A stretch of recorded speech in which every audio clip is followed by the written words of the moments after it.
The whole neighborhood froze when Karen marched into the middle of our street, waving her clipboard in the air like it was the Constitution itself, screaming at the cops that I was trespassing on public property, mind you. She never even paused to listen or ask a single question, just jumped straight into playing judge, jury, and executioner. Her face was bright red, her voice bounced off the houses, and you could tell she honestly believed she was the law around here, that her threats, those silly fines, and her dramatic little community meetings would scare me into line.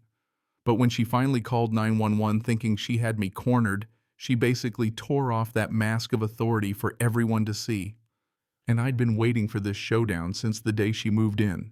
Let me back up a sec. I'm David Thompson, 32, software engineer, work-from-home guy in the Maplewood Gardens complex. Peaceful life, quiet routines. Until Karen Mitchell, 36, crowned herself HOA president and started treating this place like her personal fiefdom. Picture this perfectly pressed emerald blazer, signature, blonde hair, and that clipboard. Always that clipboard. She'd strut around inspecting everyone's gardens, timing visitor cars, handing out warnings if your grass looked a shade too wild. I swear she treated the HOA rules like holy scripture, except she was the only one allowed to interpret them.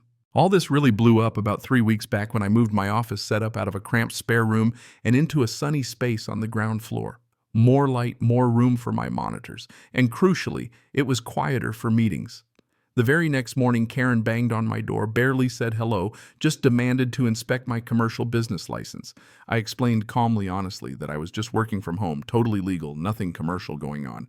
But Karen, she just shakes her head, eyes fixed on my tech gear through the window like she's spotted a drug lab. No. David, this is clearly more than just working from home, she said.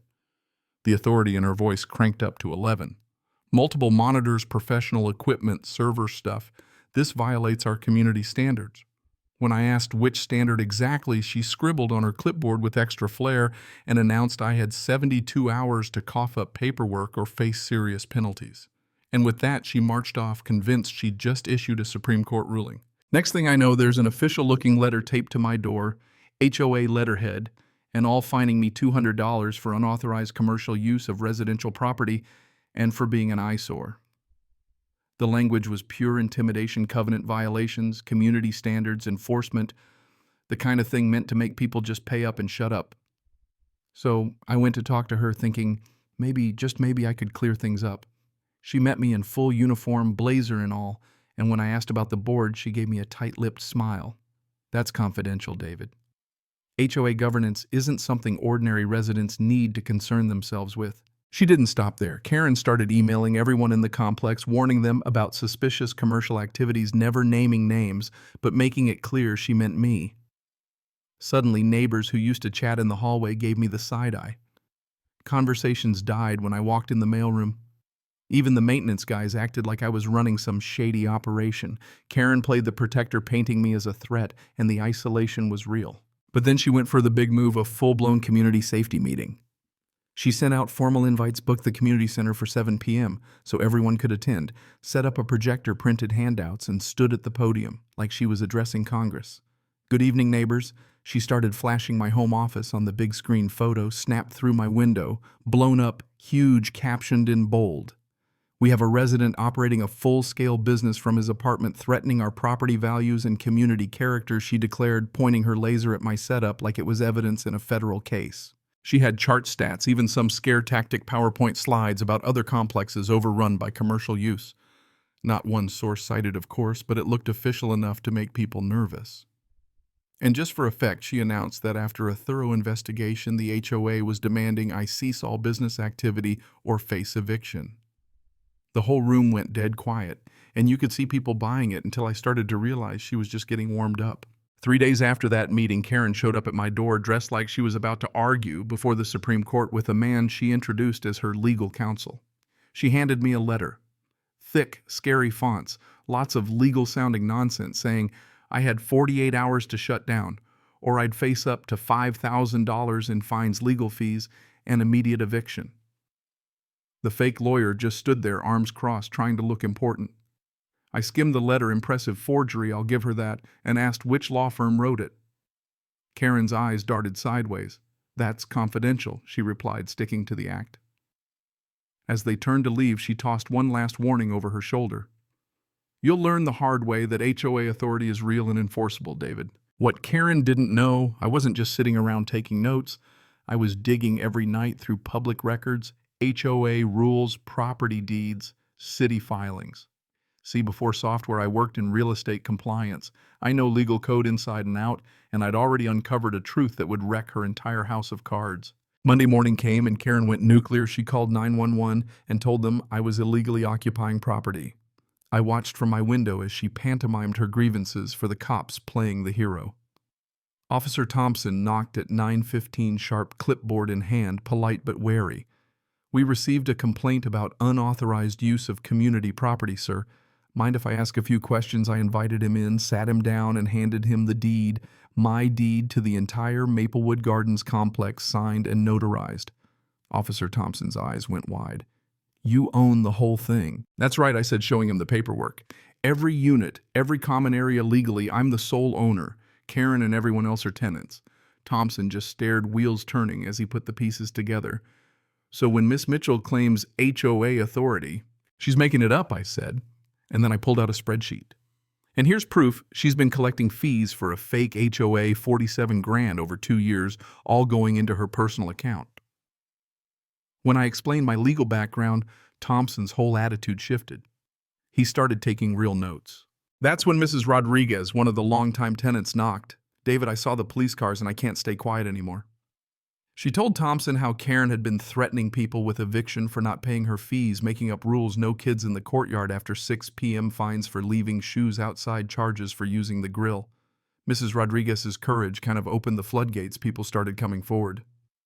Mr. Peterson, retired accountant, said Karen had demanded a $300 emergency assessment for roof repairs and refused to show any paperwork. She always said HOA governance is confidential. Thompson asked how many people she'd hit with these schemes, and I showed him my notes, at least 38 out of 47 units, mostly targeting folks who wouldn't push back. She overpaid her brother's landscaping company for kickbacks, forged maintenance contracts, made up board meetings that never happened. The deeper I went, the angrier Thompson looked. This was serious fraud, not just some neighborhood beef. That night, I called an emergency community meeting. Word about the morning's police visit spread fast, and the center was packed. Karen took her usual front row seat, still acting like she'd won. I stepped up and said, "Before I explain, I'd like Karen to share her side." She gave a speech about protecting property values and how the police were called to enforce community standards. Her lawyer nodded solemnly, but you could see the confidence starting to crack. Then I connected my laptop to the projector deed. On the screen, notarized and official, I'm the legal owner of Maplewood Gardens. There is no HOA. Legally, Karen is just another tenant. Gasps all around. Karen jumped up, insisting we'd all signed purchase agreements. I explained they were actually leases, nothing more, and that under state law, you can't form an HOA without multiple owners. I pulled up bank statements, $47,000 in fake fees, all funneled to Karen's account. Copies of the contracts, fake board notes, emails. And then, for good measure, I called up the former CEO of the construction company on speakerphone, who confirmed clear as day that Karen had no right to collect fees or run an HOA.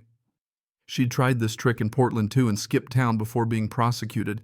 The room went wild. People stood up, Mrs. Rodriguez in tears, Mr. Garcia calling out Karen for threatening eviction, others sharing stories of intimidation and fraud. Thompson finally stepped forward. Miss Mitchell, based on the evidence presented, you're facing criminal charges, fraud, theft by deception, embezzlement. Karen's lawyer started packing up before she could even protest. She tried to make one last speech about helping the community, but nobody listened. She grabbed her bag, rushed for the door, and the moment it closed behind her, the place erupted in applause. 2 weeks later, Karen was charged. Turns out she'd done the same scam elsewhere, and this time she pled out probation, community service, restitution, and banned for life from managing any property. The change in Maplewood Gardens was like flipping a switch. Neighbors actually started talking, sharing food in the courtyard, organizing barbecues, running Tai Chi in the garden. Mrs. Rodriguez became our new council president, elected, not self-appointed. We used the money Karen had stolen to fix up the playground, upgrade the security, and set up a real advisory council so everyone gets a say. Funny thing, Karen tried to rule with fear and fake authority, but in the end, exposing her lies brought the whole community together. Now, instead of being suspicious or divided, people work together, knowing the real power comes from honesty and mutual respect. Sometimes the villains write their own downfall, and it's up to the rest of us to call them out. So let's be real. What do you think? Was I right to let Karen dig her own grave? Or should I have stepped in sooner? What would you have done in my shoes? Drop your thoughts in the comments, because justice and community mean different things to different folks, and I want to hear where you stand.